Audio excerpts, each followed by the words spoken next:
대통령 친서에 눈길 한번 안 주고 태도 또 돌변, 한국 국제법 위반 또 거론한 현재 상황, 한일 회담 간 잔잔한 미소 뒤에 진실 밝혀져 소름 돋는 듯 일본 반응 글쎄 라는 주제로 여러분들과 한번 이야기를 나눠 보도록 하겠습니다.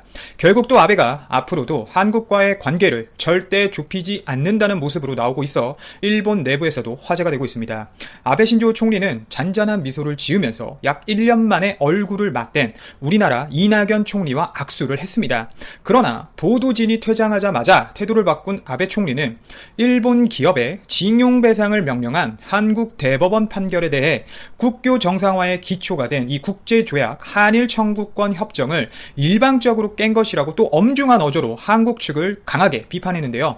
누가 누굴 비판하는 건지 모르겠네요.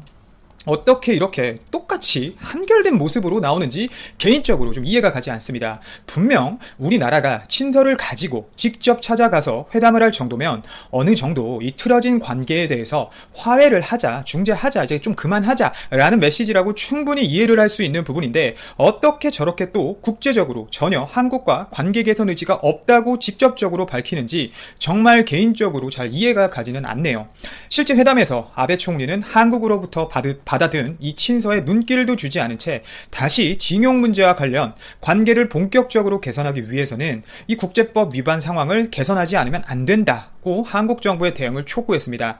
25일 도쿄신문은 전날 일본 총리 관저에서 열린 이낙연 총리와 아베 총리 간 회담의 현장 분위기를 이렇게 묘사했는데요. 이 도쿄신문은 이 총리가 청구권 협정 준수 입장을 밝혔지만 구체적 해결책을 제시하지 않았다고 전제한 뒤 대화를 촉진하는 분위기를 만든다는 목표를 달성했다는 한국 정부 관계자의 평가가 나왔지만 실제 회담에 배석했던 이 일본 측 오카다 나오키 일본 관방부 부장관은 회담 성과에 대해 조금은 한일 간 인식의 차이가 있는 것 같다고 말했습니다. 결국 이 의미는 한국과 일본의 관계에 대해서 아직까지 일본은 양국의 입장차를 전혀 좁히고 싶지 않다는 이야기입니다. 사실 우리나라 입장에서 친서까지 들고 간 마당에 쳐다도 안 보고 오히려 보도진이 퇴장하자마자 바로 또 강제징용 문제를 그것도 국제적으로 보도가 되는 입장에서 다시 밝힌다는 것은 사실상 우리나라와 최소 평행선을 달리거나 오히려 앞으로 더 어긋나게 가겠다라고 우리는 인식을 할 수밖에 없죠.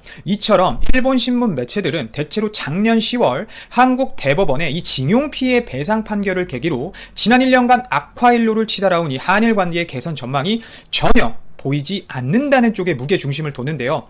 아베 총리는 이번 회담을 통해 징용배상 판결에 대한 해법을 한국 정부가 제시해야 한다는 점을 재삼 천명하면서 즉 볼이 한국 측에 있음을 분명히 했고 한국 정부가 이런 일본 측 입장을 받아들여 대책을 내놓지 않으면 관계 개선은 어렵다는 논조가 결국 이 회담의 결과입니다. 도쿄신문뿐만이 아닙니다. 일본의 마이니치 신문 또한 아베 총리가 문 대통령 친서가 든 봉투를 받고는 즉석에서 열어보지 않은 채 징용소송 문제에 한국 정부가 해결책을 강구하라고 거듭 요구한 것으로 알려졌다고 보도를 했는데요. 일반적으로 친서를 받으면 친서부터 열어보죠.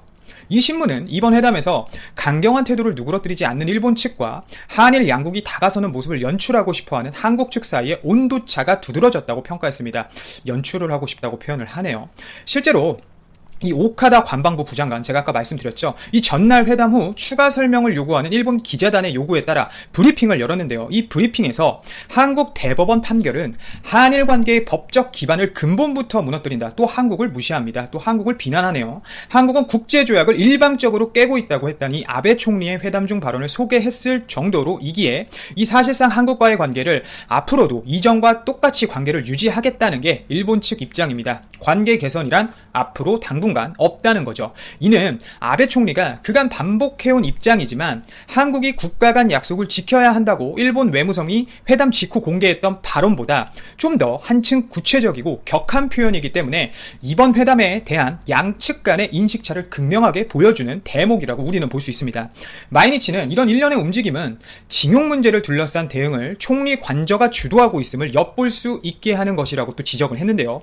일전에도 제가 말씀드린 적이 적이 있지만 이런 총리 관저에서 주도하고 있는 문제점이 있다는 겁니다. 너무 한국을 극도로 싫어하는 관계자들이 총리 관저 관계자들이고 실제 너무 감정적으로 이를 대응하다 보니 이성적인 판단을 못한다는 게 일본 측의 현재 가장 큰 문제인데요. 단적인 예로 수출 규제 품목 중에서도 일본 재계 내부에서도 아니라고 판단할 정도의 품목인 이 반도체 관련 품목들을 수출 규제 항목에 넣은 모습만 봐도 현재 일본 총리 관저 내부 관계자들이 얼마나 상식이 없는 부분인지 알 수 있는 대목입니다. 현재 이런 모습 때문에 오히려 일본 내부 업체들은 매출이 떨어지고 있고 탈일본을 과속화하려는 모습까지 보여주고 있는데요. 현재 일본의 정밀 기계 및 EUV 포토레지스트의 경우는 독일과 벨기에 및 미국의 듀폰사가 치고 들어오고 있는 형국으로 일본 기업들은 한국 시장 잡기 대책 세우기에 현재 급급한 상황입니다. 그런데 회담에서 아베가 이런 태도를 보이니 일본 반응은 안 좋을 수밖에 없겠죠. 일본 재계는 현재 굉장히 분위기가 좋지 않은 상황입니다. 그런데도 니혼게이자의 신문에 따르면 아베 총리는 이 총리와 20분 남짓 진행한 회담에서 징용 판결에 따른 한국의 국제법 위반 문제를 두 차례나 거론했다고 밝혔습니다. 한 번도 아니에요. 결국 생각이 강제징용밖에 없다는 거죠. 이 한국의 국제법 위반 문제를 계속 얘기하고 싶다는 겁니다. 아베 총리는 회담 중에 국가와 국가 간 약속을 지킴으로써 한일 관계를 건전한 관계로 돌리는 계기를 만들었으면 한다고 언급한 데 이어 회담 말미에도 대법원 판결은 국제법을 명확히 위반해 한일 관계의 법적 기관을 근본부터 무너뜨린다. 국제조약을 한국이 일방적으로 깨고 있다면서 대법원 판결에 대한 한국 정부의 대응을 촉구했다는 것인데요. 결국 이 발언은 아베 총리가 국회 답변 등을 통해 지속적으로 반복해왔던 표현으로 언론을 통해 여러 차례 보도된 바가 있기에 이 때문에 아베 총리는 이 총리를 만난 자리에서 그간 되풀이 얘기했던 자신의 생각을 한국 정부에 거듭 확인해주는 모양새가 되어버린 거죠. 현재 일본 언론에서는 오히려 한국과의 관계를 이렇게 끌고 가는 것에 대해 국가적 차원에서 동일하게 평행선을 달리고 있다는 식으로 여러 일본 언론사들이 보도를 하고 있는데요. 실제 아사히에 따르면 일본 측은 징용 문제에 대한 대응을 한국 정부에 요구하는 입장에 변함이 없지만 징용 판결이 양국의 경제, 안보 분야에도 영향을 미치고 있는 부분이기 때문에 관계 개선을 진전시키지 않으면 안 된다는 목소리가 일본 정부 내에서도 나오고 있다며 연내에 한일 정상회담이 성사될지 주목된다고 밝혔습니다. 우선 내달 예정된 이 동아시아 정상회의 등의 국제회의를 계기로 해서 한일 정상회담을 여는 방안을 모색할 것 같다는 예상이 많이 나오고 있는데요. 그런데 또 우리나라의 의지와는 다르게 일본 측에게 사실상 이 회담도 달린 모양새입니다. 억울한데 일본은 여기서 조건부 회담을 걸고 있다는 것이 우리나라에게 있어서는 또 문제입니다. 이번 회담 후에 한국 측이 어떤 대응을 할지가 관건이다 라고 계속 이야기를 하는데 아니 할 줄 아는 말이 강제징용 문제밖에 없나 봐요. 자기네들 경제 작살나는 거에 관심이 없어. 무조건 얘네는 강제징용이에요. 우리나라에게 자꾸 강제징용 배상 판결 문제에 대해 대응을 촉구하게 하는데 원인 제공자인 나라에서 대응을 하고 싶게끔 만들어줘야 하는 것 아닌가요? 때린 사람이 있고 맞은 사람이 있는데 아니 국가 간 관계에서 맞은 사람이 먼저 사과를 하라는 것이 이게 상식적으로 관계 개선에서 나올 수 있는 행동이 아니란 거죠. 그리고 현재 아베 회담 태도에도 많은 문제가 되고 있습니다. 답변할 기회조차 안 주고 기습적으로 한 행동 때문에 이슈가 되고 있는데요. 특히 회담 말미에는 서로 평행선을 달리는 의견에 대해 점차 의견을 좁혀가는 방향으로 좋은 의견 제시들이 있었다라고 하는 것이 일반적 회담의 모습이라면 아베 같은 경우는 우리나라의 의견을 아예 들을 생각이 없었다는 것이 이번 관전 포인트입니다. 특히 방금 말씀드린 것처럼 회담 말미가 문제인데 아베 총리가 회담 말미에 강제징용 문제를 분명 처음에 언급하고 우리나라 이낙연 총리가 청구권 협정을 존중하고 지켜왔다라고 밝혔음에도 그렇게 답변을 했는데 회담 말미에 또 한 번 더 푹 찌르면서 들어오고 우리나라 측에서 전혀 대응 답변을 할 기회를 주지 않은 점인데요. 현재 외신에 따르면 앞으로 5년 동안 우리나라와 일본은 이야기할 생각이 없다고 밝혔을 정도로 아베는 독단적 판결을 한 것 같습니다. 물론 주변 관계자들의 의견도 충분히 수렴을 했겠지만요. 특히 이런 모습은 앞으로 우리나라의 정권이 또 바뀔 것으로 예상하고 강력하게 추진하고 있는 것 같은데요. 개인적으로 이번 한일 회담을 통해 어느 정도 서로 하나 정도씩은 양보할 줄 알았는데 일본은 역시네요. 당분간은 한일 관계가 진전되기. 구독과 좋아요는 영상을 제작하는데 크나큰 도움이 됩니다. 꼭 부탁드립니다. 현재까지 중국에서의 상황은 한국 대기업에 녹록지 않았습니다. 중국과 사드 문제로 인해 불티나게 팔리던 한국 제품이 더 이상 팔리지 않아서 중국 시장에서 한국 기업 매출이 폭락했고 미국과 중국의 무역 분쟁으로 인해서 중국에서 생산된 물건에 대한 미국의 관세 압박도 심했습니다. 미국에 제품을 수출하는 한국 대기업으로서는 곤란한 상황이었죠. 거기에 중국에서는 중국 기업을 육성하기 위해 한국 기업을 역차별하는 풍토가 당연시되어 한국 기업들은 더 이상 중국에 공장을 유지할 이유가 없게 됐죠. 대표적인 예로 중국에서 한국산 배터리에 대한 보조금 탈락이죠. 한국에서는 중국 기업에 대해 배터리 보조금을 지급하고 있는데 중국은 3년이 지난 지금까지도 한국산 배터리에 보조금을 지급하지 않고 있습니다. 역차별이 상당히 심하다고 할 수 있습니다. 삼성은 스마트폰 점유율 세계 1위 업체로 연간 2억 3천만 대에 달하는 스마트폰을 판매하고 있습니다. 그런데 삼성은 중국에서 고전을 하고 있죠. 지금 보시는 표는 중국 내 스마트폰 점유율인데요. 노란색이 삼성전자 스마트폰 점유율입니다. 14년 1분기까지만 해도 20%에 육박하는 점유율로 중국에서 당당히 1위였는데요. 꾸준히 하락해서 19년 2분기 기준으로 중국 점유율이 0.8%에 불과합니다.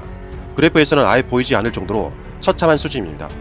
만약 삼성이 글로벌 스마트폰 시장에서 고전하고 있었다면 이 상황이 이해가 되지만 다음 표를 보시면 오히려 삼성전자 글로벌 스마트폰 점유율은 중국 시장이 폭망하고 있는 현 시점에도 반대로 오르고 있습니다.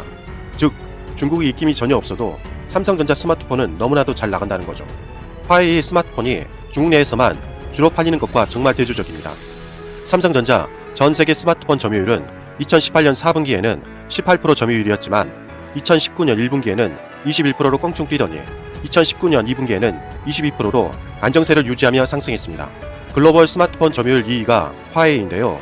중국에서 압도적으로 사주고 있어도 겨우 16% 점유율을 유지하고 있을 뿐이네요. 그 뒤가 바로 애플로 전세계 스마트폰 점유율 10%를 간신히 턱걸이하고 있습니다. 표를 보시면 아시겠지만 애플은 글로벌 스마트폰 점유율은 꾸준히 하락하고 있습니다. 이런 상황이기에 앞으로도 전세계 스마트폰 시장에서 삼성전자 독주가 한동안 계속될 것이라고 여겨집니다. 삼성 갤럭시 폴더블 폰을 보시면 아시겠지만 기술력 측면에서 삼성을 넘어서기 어렵다는 것을 깨달은 애플은 아예 노선을 바꾸었습니다. 최근에 애플은 스마트폰이 아니라 콘텐츠 산업, 즉 애플TV에 공을 들이고 있습니다. 그래서 요즘 넷플릭스와 애플, 그리고 디즈니가 콘텐츠 경쟁에서 죽음의 치킨 게임을 벌이고 있습니다. 운명을 건 싸움을 하고 있기에 무지막지한 자금을 퍼붓고 있습니다. 게임 업계도 마찬가지인데요. 중국 당국은 한국산 게임을 허가하지 않으면서 중국 게임 업체들은 한국에 진출하고 있습니다. 역차별도 이런 역차별이 없습니다.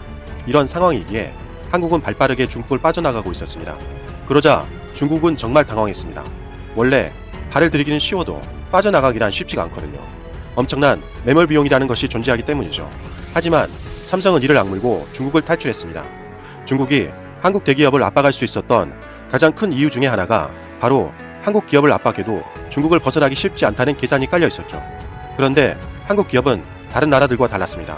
삼성은 작년에 선전과 텐진의 스마트폰 공장을 연이어 철수하더니 지난 9월에는 마지막 남은 후이저우 스마트폰 공장을 폐쇄하고 탈출에 성공했습니다. 아직도 애플이 중국 시장을 벗어나지 못하고 있어서 얘를 먹고 있다는 영국 파이낸셜 타임즈 기사를 보면 얼마나 탈중국이 어려운지 확인할 수 있는 대목입니다. 영국 파이낸셜 타임즈에 따르면 애플 CEO 팀 쿡은 탈중국은 불가능하다고 발표했는데 삼성전자가 이를 달성했다고 보도했습니다. 그러면서 애플도 하지 못한 일을 삼성전자가 탈중국에 성공했다면서 격하게 칭찬했습니다. 그리고 이렇게 덧붙였습니다. 삼성이 진행한 탈중국은 중국 제조업이 몰락하는 상징이라고 했습니다. 세계의 공장이라 불렸던 중국이 위기가 찾아온다고 꼭 찍은 거죠. 제가 하는 얘기가 아니라 영국 파이낸셜 타임즈 보도입니다. 그런 후에 삼성전자는 중국을 대신해서 새로운 스마트폰 제조 장소로 인도를 선택했습니다.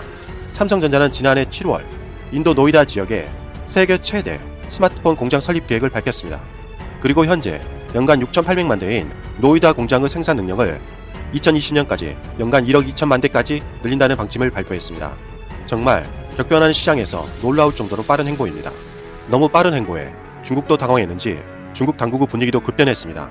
삼성전자가 마지막 공장을 폐쇄하자 중국 관영 글로벌 타임즈는 삼성전자는 중국 시장에서 패배자가 아니다 라는 제목으로 삼성전자를 극찬했습니다. 그러면서 삼성전자가 중국 내 마지막 스마트폰 공장 문을 닫으면서 품격을 갖춘 것은 삼성전자가 가진 소프트 파워를 보여준다라고 말을 했습니다. 거기다가 리커창 중국 총리가 산시성에 있는 삼성전자 반도체 공장을 직접 방문하며 삼성전자를 격려했다고 합니다. 중국 관영 글로벌 타임즈 기사는 한마디로 중국 당국의 의도가 짙게 깔려 있습니다. 처음에는 이해되지 않은 보도에 저도 무슨 의미인가 고민에 빠졌습니다. 그리고 나중에 나오는 뉴스들을 보고 무슨 의미인지 이해하기 시작했습니다. 한마디로 삼성전자가 다시 중국으로 돌아오길 간절히 바란다는 제스처였던 거죠. 연인과 헤어졌을 때 마무리를 좋게 하고 헤어지면 일말의 가능성이라도 있는 것처럼요. 최근에 그런 뉴스가 또 들리고 있습니다. 중국이 삼성전자와 LG 그리고 현대자동차 등 한국 대기업에 화해의 손짓을 보내고 있다는 뉴스가 쏟아지기 시작한 거죠. 특히 20일자 홍콩 사우스 차이나 모닝 포스트에 따르면 중국 당국이 이례적으로 현대자동차의 중국 현지 법인 지분을 100%까지 소유할 수 있도록 제안을 했다고 보도했습니다. 지분 100%야 한국이나 미국에서는 당연하다고 여기겠지만 중국은 절대 아닙니다. 중국은 해외 기업 통제를 위해서 해외 브랜드나 해외 기업이라고 하더라도 중국 기업이 51% 지분을 보유하고 해외 기업이 49% 지분을 보유하는 합작 법인을 만드는 것이 관례였습니다. 그래야 중국 당국의 입김을 거부할 수 없으니까요. 그런데 현대자동차까지 탈출하려는 조짐까지 보이자 중국 당국이 매우 심각하게 받아들였는지 철칙처럼 내려오던 관행까지 깨버린 것이라고 할 수 있습니다. 앞서 중국 당국은 미국의 전기차 업체인 테슬라도 중국 현지 법인 지분 100%를 보유할 수 있도록 허용했는데 한국을 미국만큼이나 중요하게 생각한다는 의도가 깔려있다고 보여집니다. 한마디로 요약하자면 중국 당국도 신경 쓸 만큼 한국 기업의 파워가 갈수록 세지고 있다고 볼 수 있을 것 같습니다. 최근 세계 경제가 많이 불안합니다. 불확실성이 증가하고 있죠. 영국의 브렉시트와 유럽의 경기 침체, 그리고 미국과 중국의 무역 분쟁과 거기에 일본의 도발까지 혼란의 연속입니다. 하지만 돌이켜 역사를 되짚어보면 세계 정세가 한국에 호락호락했던 적은 단 한 번도 없었던 것 같습니다.